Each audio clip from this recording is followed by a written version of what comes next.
What's up, YouTube? Night Edge here again. Got another pretty cool little overview of a pretty cool little knife, man. This one is loaned to me by Fred the Lug, and it's actually sold already. Check out his buy-sell trade, or my buy-sell trade on my Discord. Fred the Lug's got some listings in there of some of the knives that he's actually loaned me, so go check them out if you're interested in any of them. This one is pretty cool. This is the High Grain Knives Deville.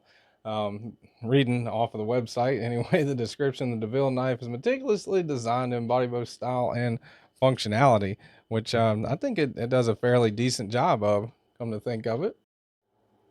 And they're saying that the Deville's design is influenced by classic cars like the Coupe Deville and the Nova, creating a perfect blend of elegance and originality.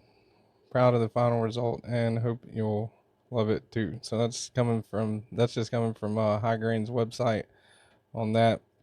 And then underneath that, it's got the specs. Get a closer look at it.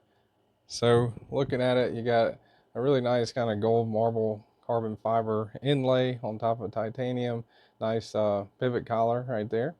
Very nice hollow ground MagnaCut blade.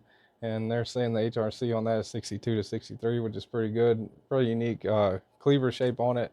And it is a liner lock, which is the liner's actually inside, or it's a frame lock, but the frame is inside of the inlays there. So pretty cool, pretty smooth knife overall. Go ahead and get into some of the overall specs and measurements and stuff here. Move it down a little bit there. All right, so tip of the blade into the handle, you're looking right just a hair under 8 inches, maybe 7 and 15/16 on the overall. 3.5 inches tip of the blade to where it meets up with the handle there, and right at 3 and we'll call that about 3 1/8 on the sharpened edge length. So just maybe a little bit under what I would say is a full size knife, but it's pretty broad actually. Go ahead and measure across that way. You're looking at just under 1.5 inches on the width of the blade itself. So kind of a cleaver shaped blade, I would say. Looks a little bit different than most traditional cleavers. Thickest part of the spine, 160 thousandths. Behind the edge, which it is a straight cutting edge. Go behind the edge right there, looking at 26 thousandths. And the handle thickness, if you measure it on the inlay part, you're looking at 496 thousandths. All right. Do some size comparisons. You got the Spyderco Paramilitary 2 up next to it, and it is just about the same length as the Paramilitary 2, a little bit shorter. And the Spyderco Para 3, which is definitely shorter, definitely has more cutting edge than the Para 3. And looking at it, let's see, right at maybe the Paramilitary 2 might have just a little bit more cutting edge, but pretty close right there. That's your Medford Slim Midi. And Chris Reeves Umnenzan. Let's see if we can get the Slim Midi back up.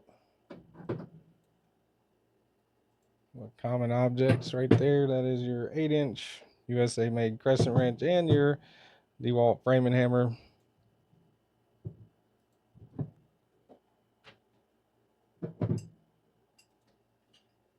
And roll of Scotch tape.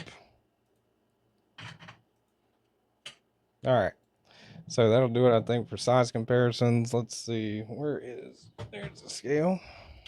I need to get the flashlight back in here, but looking on the inside doesn't like too much milling. A little bit. See a little bit of milling.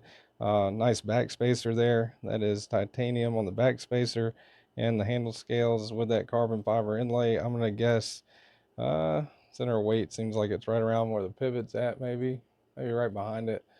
So gripping it like that, pretty good. Let's go ahead and weigh it. I'll say right around 4 ounces. See how far off I am. 4.6. So definitely a little bit heavier than what I thought.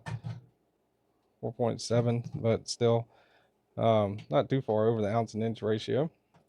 Pocket clip. There, I'll put that up.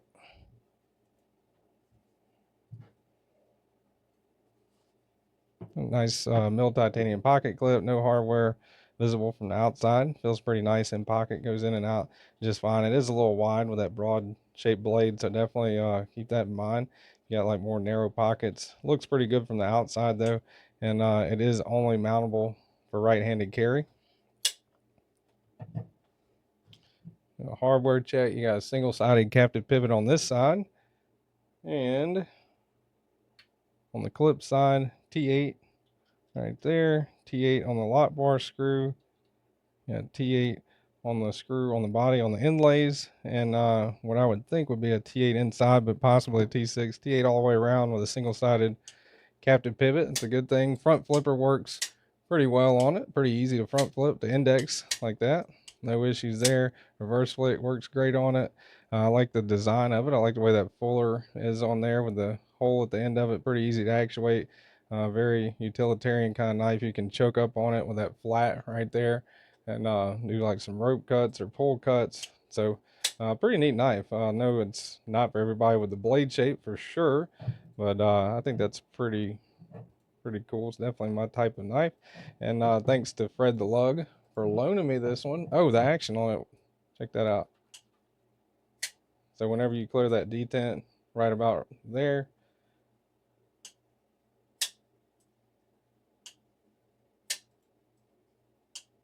action on it is pretty good. No blade play whatsoever.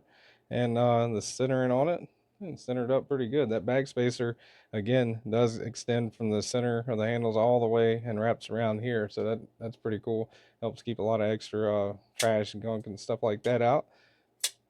So yeah, that is the High Grain Knives Deville. I put that on my most recommended knives playlist. I like that one. Oh, the OEM on it is also Bestech. They do some pretty good work. So made by Bestech. Handle finish, black wash, clip and back spacers, black wash, titanium hardware, titanium pivot collars, riding on hardened washers, or that are on riding on ceramic bearings that are on hardened washers. So yeah, that's pretty much all the specs on it.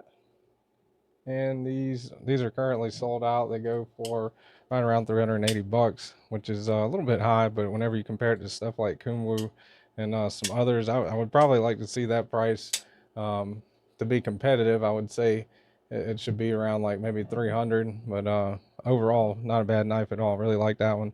And thanks to Fred the Lug. Thanks to you guys for watching. Hope you have a good evening, morning, day, night, whenever you're watching this, and I'll see y'all on the next one.